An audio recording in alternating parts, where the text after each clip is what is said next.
hearts and souls of the people who call me pastor. So I gotta check you when you're in error. I gotta check you before you wreck yourself. Deal with the call to build our communities. Let me start out by quoting Cesar Chavez, which was an American civil rights leader. He was not African American, but he was a part of the civil rights movement dealing with the economic system in America. And listen what Cesar Chavez said. He says, "We cannot seek achievement for ourselves and forget about progress and prosperity for our community. Our ambitions must be broad enough to include the aspirations and needs of others for their sakes and for our own." What he was saying is, to much given, much expected. I cannot shout and praise God for blessing my life and then keep the blessings in-house. Whenever God does for you, you are obligated to do for others. If you are a real believer, you shout over your blessings, but you use your blessings as a mean to bless others. Is there anybody in this house today, you've made your mind up that everything God blessed me with, I'm going to use it to be a blessing to other people? Has anybody here made your mind up, I'm not going to be selfish in my praise, I'm not going to be selfish in receiving. Whatever God blessed me with, I'm going to use it to transform my community and my family. In the book of Nehemiah, if you have a Bible, please stand with me. In the book of Nehemiah, chapter 2, verse number 2. In the book of Nehemiah, chapter 2, verse number 2. We began reading Nehemiah chapter 2, verse number 2. Y'all good back there? Nehemiah chapter 2, verse number 2. So the king asked me, why does your face look so sad when you are not ill? This can be nothing but sadness of heart. Nehemiah says, I was very much afraid, but I said to the king, may the king live forever. Why should my face not look sad when the city where my ancestors are buried lies in ruins and its gates have been destroyed by fire? The king said to me, what is it that you want? Then I, Nehemiah, prayed to God of heavens, and I answered the king, if it pleases the king, and if your servant has found favor in his sight, let him send me to the city in Judah where my ancestors are buried, so that I can rebuild it. Take your seats, and we're going to talk today about rebuilding our communities. Let me give you some backdrop of who Nehemiah was. Nehemiah was a big baller. Nehemiah had a good position. He worked for the king. Nehemiah had the opportunity to be in the presence of the king every day. Nehemiah had risen to top status in his profession. Nehemiah was a cupbearer, but he wasn't just a cupbearer. He was the #1 cupbearer. Nehemiah was the Michael Jordan of cupbearers. Nehemiah was the Barack Obama of cupbearers. Nehemiah had risen to the top of his field. Nehemiah had taken himself from the bottom. Now he's at the top. But Nehemiah says, I cannot enjoy my level of success because those who I love are still living in ruins. Shame on you. You can live in your gated community. Shame on you. You can go to the finest of restaurants. Shame on you. You can live a life of flamboyancy, but allow and watch other people living in a life of ruins. I cannot rationalize God blessing me and me not using the blessings on my life to bless other people. Nehemiah said, King, I'm not sad because of what I'm going through. I'm sad because of what my people are going through. I wonder, do I have anybody here this morning and God has been good to you, yet you can't rejoice too loud because your brother's still in trouble. You can't rejoice too loud. Your sister's still lost. Is there anybody here with the heart of God? Yes, I have mine, but I can't scream too loud watching you go without. Nehemiah says, King, I have to do something. That's called a call. When God puts something in your spirit, it forces you to struggle with your own success. When God puts something in your spirit so heavy, you can't rejoice because of your new car and your big house, but you say, there must be more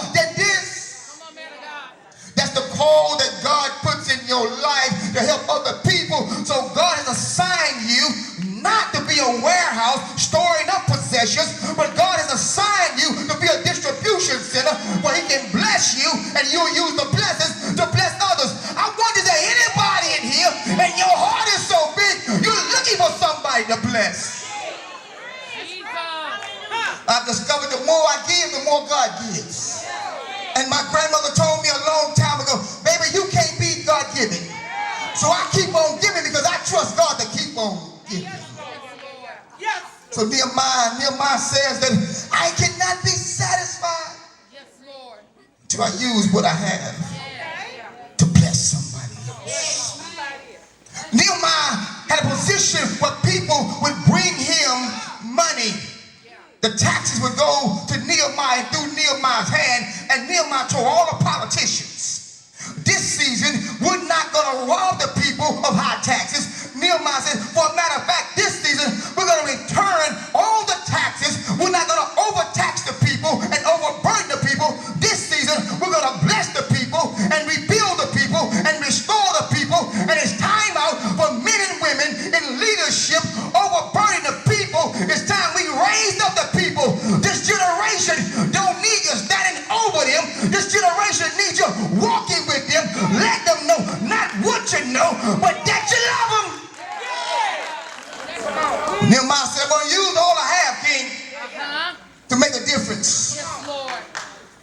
Nehemiah fought for the underdog to have an opportunity to reach their full potential. Yes, Lord. The call. Nehemiah could have watched the local news and say, too bad for them. Jesus. Nehemiah could have said, well, I came from the hood. I came from Acres Home and Sunnyside and Fifth Ward, and I came from the projects, and I didn't have a daddy at home, and I came up hard, but I got myself together, and I went to school, and I got my degree, and I got a good job, and I worked real hard. Why can't they do the same? Nehemiah had that kind of attitude. Nehemiah said, God, thank you for giving me all you're giving me. Now let me use what I have to bring somebody else up. Yes, Lord. Yes, sir. The call. Somebody. call. Yes, Lord. The call. The call. That's good, man of God. And we all woke up this morning. No matter what your status, no matter what your occupation, no matter what your address, no matter your current situation, we all woke up this morning with a call on our lives to do something. That's right. Your something may not be my something, but God has given all of us something to do. Yes. That's good, man of God. But watch this. I'm just reading the Bible. The call is birthed in negative conditions. Wow. The call is birthed in negative conditions. When God calls you, it's to meet the needs of others, not to fulfill your own needs. That's why when you read history, you see in the worst of times when some of the greatest leaders are birthed, some of the greatest leaders show up in the worst of times. Anybody can lead when the sun is shining. Anybody can lead when the economy is up. Anybody can lead behind a gated fence. Anybody can lead when peace and prosperity. But a real leader, a called leader, rises up in wartime, rises up in the ashes. A real leader, a God-called leader, does not say it's too hard. He says, God, give me the strength to do what you called me to do. That's good, man of God. Hey. Preach, man. When we gave birth to this ministry, I only knew one thing. My wife had to show up. Didn't know anybody else was going to show up, but I knew she had to show up. But I didn't say, God, that's too hard. Let me go to a church already set up and established. God said, no, I'm going to send you to the hard assignment. I'm going to put something in you. Is there anybody here willing to let God use you during hard times? The hard assignment. You better press this morning. Jesus. Come on, the hard assignment. I had to tell my family, we can't chase the cash. We got to chase the call. Come on, that's good, man of God. That's good. Come on, sir. Oh, that went right over your head. Because you thought this was going to be a prosperity message. You thought I was going to tell you how to get the money. But I'm telling you this season, don't chase the cash, chase the call. And I promise you, you chase the call, God will never stop calling your name. Yes, Lord. Yes, Lord. Yes, Lord. See what God is at work enjoying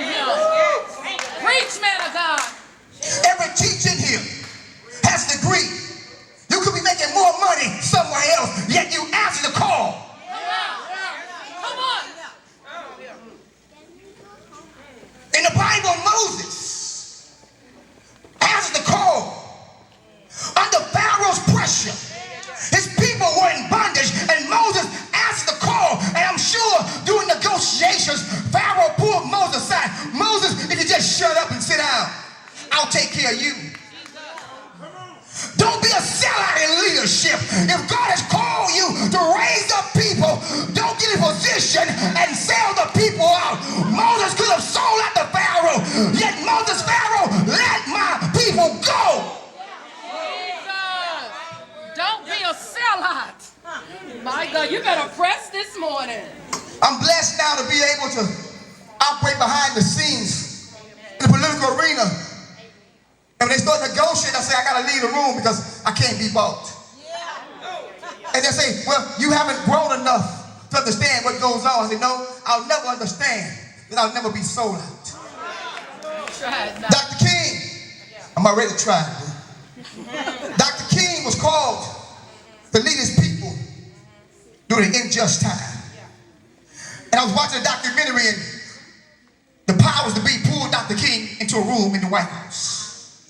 And said, King, we'll give you A, B, and C if you don't do X, Y, Z. Dr. King looked at the Democrats and the Republicans. He pushed their offer aside and said, I'm going march.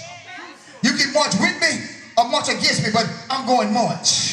See, when you call, you can't be sold out. When you call, you can't give in. When you call, you gotta understand the call comes with ramifications. And Dr. King took their offer, we would never have Dr. King's Day. It breaks my heart when men and women of God will sell out for a pair of shoes and a Cadillac.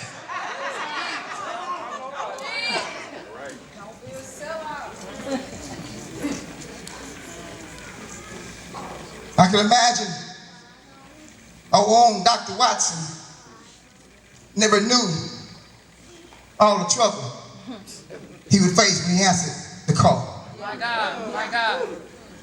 To bring education reform to the Spring Independent School District. Help him, Lord. I'm sure that night his wife had to wipe the tears off his brow, but he keeps waking up and answering to the call. Yes, okay.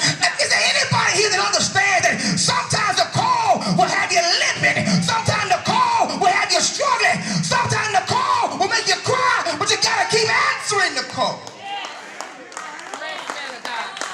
You just want to educate the kids, and your parents are cussing you out and talking about you, and running your name in the ground, and you keep showing up. Jesus. Yeah, I just want to teach your children. My God. See, many see the need. Uh-huh. Many see the negative conditions, but refuse to answer the call. Personally, I believe I've been called to guide the underdog, Come on, sir. the broken, Yeah. the forgotten, and coach them and lead them into their full potential, trusting that God can use a broken vessel to rebuild and renew and restore broken vessels. In this place right now, there are men and women that have come from all kind of dysfunctional backgrounds, and now they're functioning as a whole unit. Men and women that have gone through all kind of hell and persecution, and now they're husbands and fathers and business owners and doctors and lawyers and attorneys, because God had a call on their life was greater. When you get in the right atmosphere, it'll cause your call to be stirred up. Yes, Lord. Jonah, you know Jonah. Yes. If you went to Sunday school as a kid, vacation in Bible school, or if you watched cartoons when TV used to be good, Jonah was the kid who ended up in the fish. Jonah heard a call, but Jonah was selfish, and he refused to answer the call, and he ended up in a great big fish. See, when you refuse to answer the call, it will have a negative effect on your life and the life of everybody you assigned to. So what am I saying? When God woke you up this morning on purpose, with a purpose, that purpose is your call, and we don't answer the call, somebody needed you and you won't show up, so you just created a void in this thing called life. Thank you, Lord. The walls I'm just reading the Bible. The walls. The walls which protected the community. The walls which gave structure and infrastructure to the community. The walls were the economic and political and educational and church system. The walls had come crumbling down. Paint this picture. When the walls came down, that meant the community was daily at risk. Because when the walls came down, the enemy could come in and cause havoc. When the walls came down, chaos showed up. My God. If you watch the local news, you see our communities are at risk there. The walls have come down. Press The walls have come down, Yes. and crime and drugs have come in. Come on. The walls have come down, and gangs have come in. Come on. The walls have come down, and race issues have come in. The walls have come down, and police brutality has come in. The walls have come down, and now we have money problems and broken families and broken school systems and broken lives and broken dreams and broken communities. The walls came down as a result of war. And if you recognize or not, we are at war. There's a war right now between good and evil. Whose side will you line up on? There's a war right now. There's an enemy that does not want your kids educated. There's an enemy that does not want your kids to prosper. There's an enemy that will paint a negative image that your child is a dog, and your child is not a dog. Your child, spell dog backwards, is G-O-D. You better press this morning. Stop telling your children they're unwanted. Stop telling your children they're unloved. And start calling your children little gods. Because when God created us, he said, I created you to be another speaking spirit. I created you in my image. So every one of you are little kings and little queens. You little gods, open your mouth and celebrate yourself. Tell yourself I'm somebody. Tell yourself I have power and authority. Tell yourself I'm educated. I'm well respected. I'm on my way somewhere.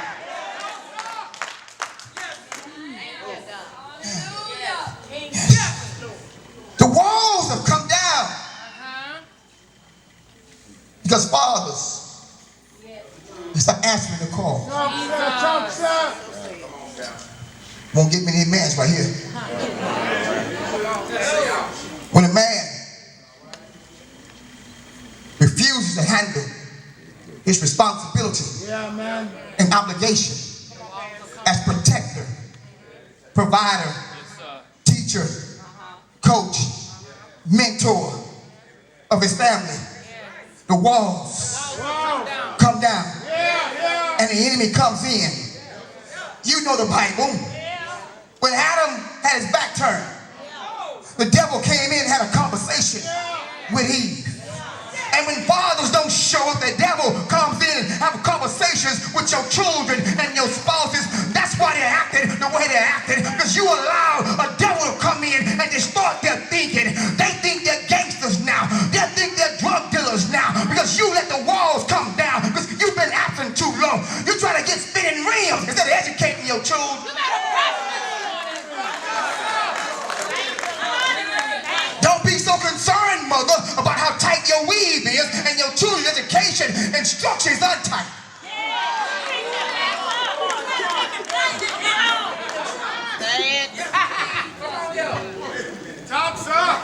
The way your child came to school, we thought you was broke until we saw your Instagram.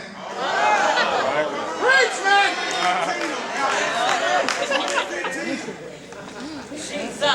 Google that. Text that. Tweet that.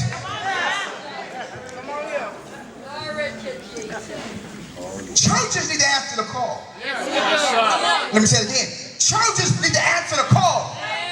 In every dark community, there's a church on every other corner, but it's time to come out the church and get in the community. I've made my mind up. I'm going to do more work out there than in here. In here, just a pep rally. In here, just to stir you up to get instructions for the call. But the call is not about what you do in here. The call is about what you do out there.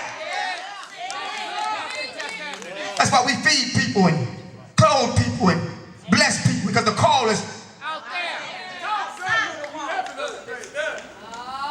I was reading my Bible thinking, the Bible said there was a man that got jumped, hijacked, and left to die on the side of the road. It reminds me of this generation of young people. Their hopes and dreams have been hijacked. They're left dying on the side of the road. And the Bible says the first guy walked by and he saw the situation and he didn't want to do anything about it, so he went the other direction. I wonder how many of you this morning have turned your backs and go in the other direction. And this brother was on his way to church, yet he didn't have the church in his heart. And then the Bible said there was another guy that showed up, and he was a dignitary in the church. He was a priest, someone in clergy in the church, and he saw and assessed the situation, and he too went the other direction. I wonder how many churches on every block in this city have turned their backs to the gangbangers and the drug dealers and the prostitutes. But I've made my mind up because I kept reading my Bible. And I saw the Good Samaritan saw the situation and he didn't go the other way. The Good Samaritan didn't just make an assessment, but he got the man. And people say, whatever it takes me to get you back on your feet, that's what I'm willing to do. And that's why you can find me on the street corner one day talking to a neighborhood drug dealer or a neighborhood gangbanger. And the next Sunday you'll see him in church or her in church raising their hand. That's all they need was somebody to show them some love and to talk to them. For a matter of fact, you don't know who you're sitting next to.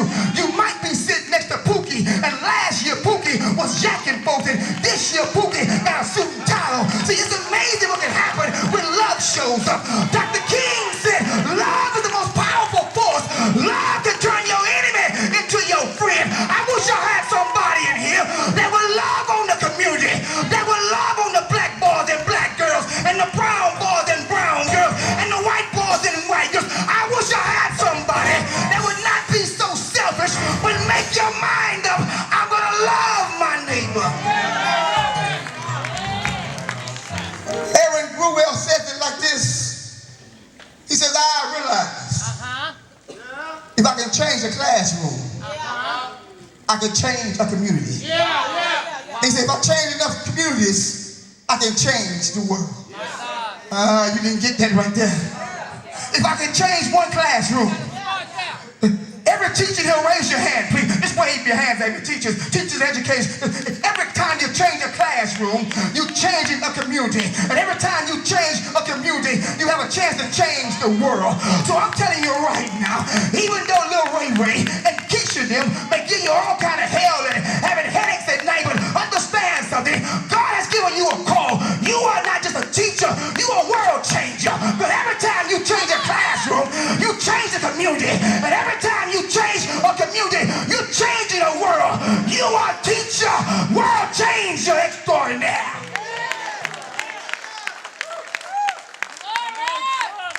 Let's give God praise for every teacher and educator and policeman and fireman in this house.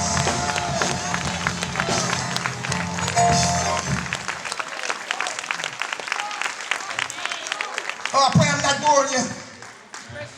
Nehemiah answered the call. Real quickly, let me share this with you. The call will drive you. The call will drive your activities. The call will drive your calendar. The call will drive your agenda.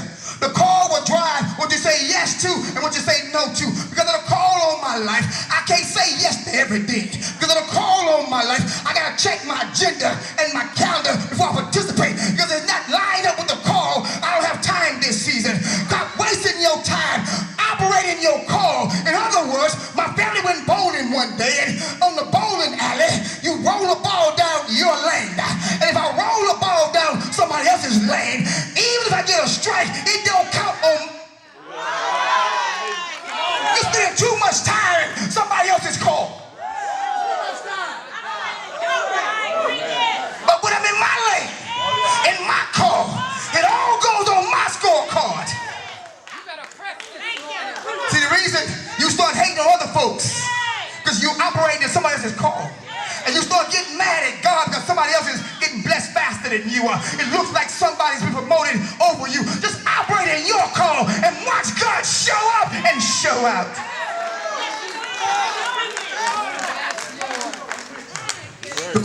not only drive you, the call will keep you up at night. See, Dr. King had a dream. And the dream kept him up at night. Oh, my wife will say, please go to sleep. It's 2, 3 o'clock in the morning. She said, everything all right? I said, I'm just dealing with the call. I can't sleep with Pookie in trouble. I can't sleep in case you need me. The call will keep you up at night because something on the inside of you. You rolling over the comfort of your bed and you got all the amenities and luxuries in your house, but yet you know that right down the street there's some little kid on the bed without food in his cupboard.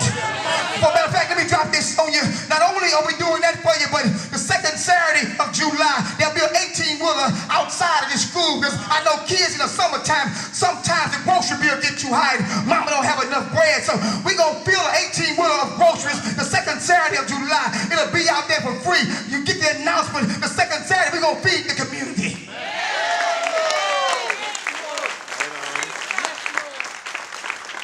The reason I picked 8th grade is because I did my research, and between the 8th grade and 9th grade year, that's the probability of a kid getting in trouble the most. So we're going to put something in you to keep you out of trouble.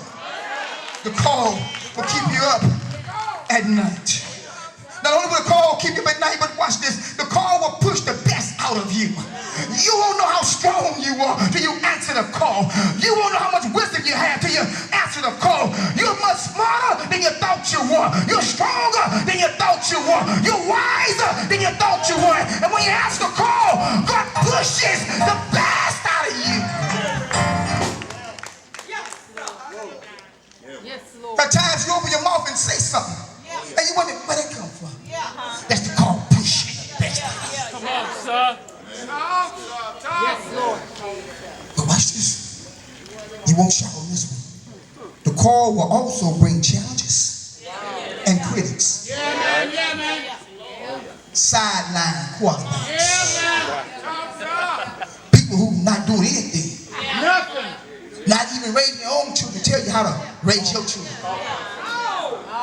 People who've never sat down at a table and taught their kids the ABC to tell you how to run your classroom. People who've never operated in leadership in any position will tell a school board how they think things should be. The call comes with challenges and critics. If you can't handle the challenges and the critics, you can't handle the call. Come on, sir. But see, watch this. God is waiting to pour out the fog. The fog is the favor of God. God is waiting to pour out the fog on all those who are willing to answer the call. I'm getting ready to leave. This is my last point. Right now, there's a great debate in America. Should we or should we not change the $20 bill? There's a push to put Harriet Tubman as the face of the $20 bill. So, Pastor, what does that do with this? Because Harriet Tubman was born a slave. But somehow, some way, the favor of God showed up. And a little girl that was born a slave on a slave plantation, the favor of God ushered her out of a negative place, negative situation, and she found herself in the land of the free. There's some people in here that God has brought you out. Jesus. You don't look nothing like what you've been through. Jesus. Where you live don't look like where you're from. Jesus. And history says she came out of slavery free.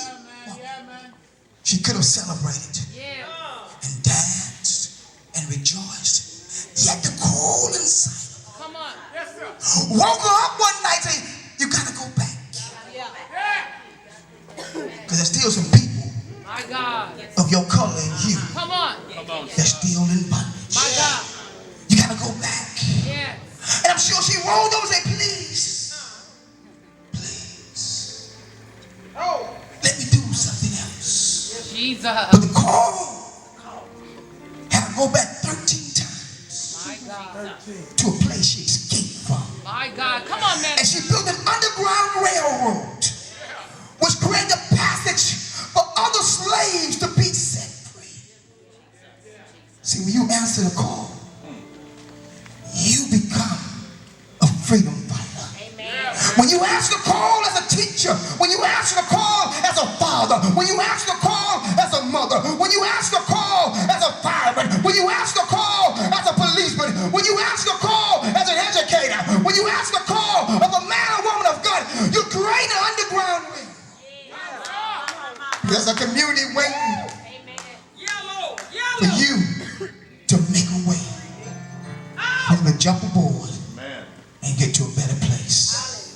I wonder today,